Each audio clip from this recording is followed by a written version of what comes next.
Dans ce module du replay de la conférence sur le numérique responsable, nous abordons un enjeu clé pour toutes les organisations, la protection des données. Entre exigences du RGPD et nouvelles obligations légales, Marie-Claire Mallet nous explique pourquoi il est crucial de sécuriser les informations personnelles et comment mettre en place une démarche conforme et efficace. Alors, bonsoir à tous, bonsoir à toutes. Donc, moi, c'est la flèche du bas ? Ouais. C'est pas très logique. Donc, moi, je travaille dans le domaine de la formation informatique. Donc, je travaille et avec des entreprises et aussi avec beaucoup de particuliers. Et donc, ce dispositif-là, la RGPD, donc c'est vrai que c'est pas un sujet qui est toujours très agréable à aborder. En règle générale, les chefs d'entreprise mettent toujours ça sous le tapis en se disant il y aura toujours le temps de s'en occuper. Ça paraît toujours très complexe et très lourd à mettre en place. Donc, c'est la réglementation générale à la protection des données. C'est un dispositif européen qui suit, en fait, nous on avait une loi en France qui s'appelait Informatique et Liberté qui date de 78 et en fait cette loi est venue en fait s'agréger sur ce dispositif européen. Donc ça a été mis en place en mai 2018 et c'est obligatoire. Et lorsqu'on demande c'est obligatoire, oui mais pour qui ? On pense tout de suite entreprise, éventuellement collectivité, société, mais ça concerne aussi les associations. Et j'en parle d'autant plus parce que je fais partie d'une association, le Rotary à Granville, et on doit aussi en tant qu'association s'y conformer. Donc sur cette partie-là, l'objectif en fait de ce dispositif européen, c'était vraiment de protéger la vie privée des personnes et surtout de sensibiliser les directions d'entreprise à la protection des données. Donc là, je vous ai mis quelques principes clés en fait du RGPD parce qu'on parle bien sûr de données personnelles qu'on souhaite protéger et ces données personnelles, c'est vrai que c'est toujours assez flou. Donc là, je vous en ai cité quelques-unes. Donc toutes les slides que je vous montre ici sont tirées du site de la CNIL, la Commission nationale informatique et liberté, qui est vraiment l'institution en fait qui va réglementer et surveiller aussi la façon dont vous allez mettre ceci en place.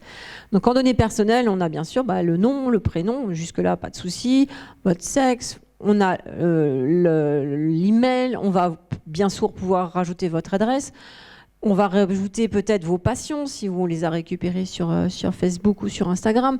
On va essayer aussi peut-être de récupérer votre numéro fiscal, votre numéro de sécurité sociale. Là, je pense plutôt au service RH. Donc tout ça, c'est des données personnelles. Ces données personnelles, qu'est-ce que vous allez en faire, vous, en tant que collecteur ? Vous allez être obligé de demander le consentement de l'utilisateur. C'est pour ça que de plus en plus, on vous demande de cliquer sur certains liens sur Internet, comme quoi vous êtes au courant qu'on va utiliser vos données personnelles. Vous devez être transparent par rapport à ça et vous devez expliquer quel est l'objectif, quelle est la finalité de cette collecte des données personnelles, à quoi elles vont servir. Donc là, on parle des RH, bien sûr, pour faire votre bulletin de salaire, on a besoin de connaître votre numéro de sécurité sociale. Donc là, il n'y a pas de débat. On va bien sûr vérifier aussi que vous ne collectez pas plus de données personnelles que vous en avez besoin, parce que souvent, pour avoir été aussi directrice d'établissement dans un hôtel, quand on essaye de constituer un fichier client, on veut prendre le maximum d'informations possibles pour pouvoir bien qualifier son fichier et surtout le segmenter correctement derrière. Donc là, on a tendance en tant qu'entreprise privée à vouloir gonfler un maximum d'informations pour en savoir un peu plus, toujours un peu plus sur les habitudes de vos clients. Et bien là, maintenant, c'est des choses qu'on ne peut plus faire. On ne va pas commencer à demander à un client qui vient acheter une chambre d'hôtel quelle est la race de son chien. Il y a aucun, voilà, c'est un petit exemple rigolo, mais c'est vraiment pour vous expliquer que vous êtes obligé de minimiser cette donnée-là. Et bien sûr, d'en vérifier l'exactitude. Donc là, quelques petites mesures en fait pour faire une mise en application. Si vous souhaitiez basculer du côté positif de la force et vous dire oui, il n'y a pas de problème, je vais m'y mettre et je vais commencer à mettre en place mon RGPD, qu'est-ce qu'il faudrait faire ? Quel serait en fait un petit peu le chemin ? Donc il va falloir que vous fassiez un vrai recensement des données qui sont déjà en place dans vos entreprises, dans vos associations ou dans les collectivités que vous gérez. Qu'est-ce qui existe déjà ? Quels sont les fichiers qui sont en train de circuler ? Donc, est-ce que c'est du RH ? Est-ce que c'est des fournisseurs ? Des fichiers clients ? Là, j'ai même rajouté la vidéosurveillance parce qu'on ne peut pas faire non plus ce qu'on veut avec les fichiers de vidéosurveillance. Vous allez nettoyer vos listes. Vous allez faire en sorte que vous ne conserviez que les éléments essentiels. Si vous avez un client ou une donnée personnelle, un client ou une relation commerciale qui date de plus de 3 ans et que cette relation, que ce client-là n'est plus en interaction avec vous depuis ce temps-là, vous devez le supprimer purement et simplement de vos fichiers. Vous n'avez pas le droit de le conserver. Donc ça, c'est aussi important et ça fait partie des choses sur lesquelles on traîne toujours. Parce qu'on aime bien avoir un gros fichier client et ça rassure, on se dit je pourrais toujours le recontacter.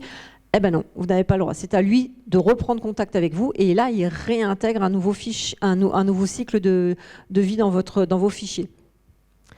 Pensez aussi à mettre à jour tout ce qui est mention légale, vos conditions générales d'utilisation, vos conditions générales de vente, les petits fameux cookies qui préviennent les clients que vous allez suivre leur navigation sur Internet. Ça, vous devez aussi être au courant et les prévenir que vous les mettez en place.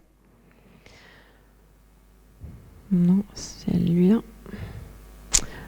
En plus de ça, vous devez respecter le droit des personnes, le droit de vos clients.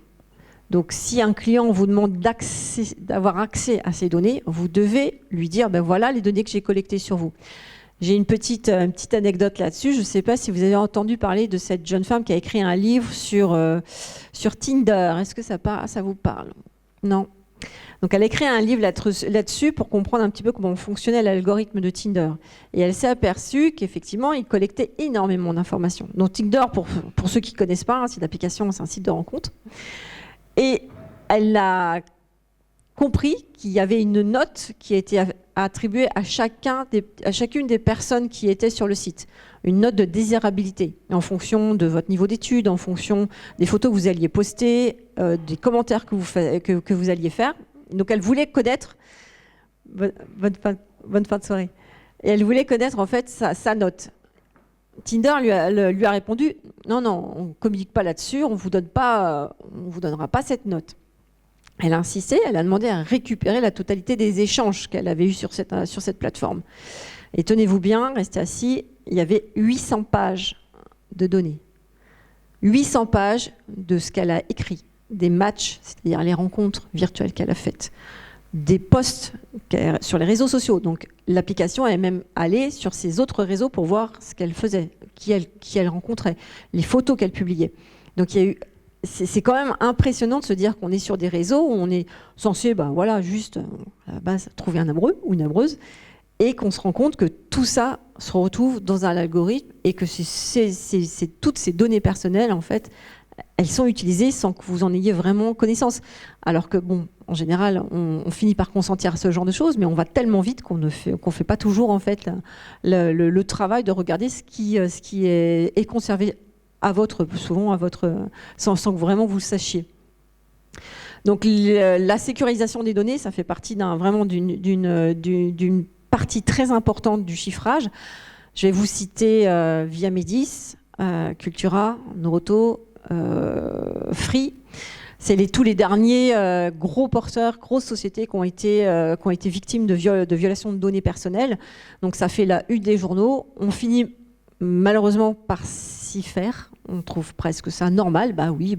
Voilà, après tout, il y a mes données personnelles. Oui, j'ai mon nom, j'ai mon mail, c'est pas bien grave. Chez Free, il y avait quand même Liban qui se promène dans le dark web. Donc c'est vrai que quelles conséquences ça peut avoir pour vos clients, c'est quand même important. Moi, je suis cliente Free. Quand j'ai appris que mes données personnelles étaient en train de se promener dans le dark web, je suis pas super à l'aise. Et mettez-vous à la place de mes clients, qui sont des clients quand même assez âgés parfois, parce que quand je travaille dans le domaine du particulier, eux, ils étaient carrément paniqués. Attention, on va venir ponctionner sur mon compte bancaire parce que ces données sont en train de se promener sur le web. Donc, cette perte de confiance-là, c'est un gros risque que vous prenez pour vos entreprises.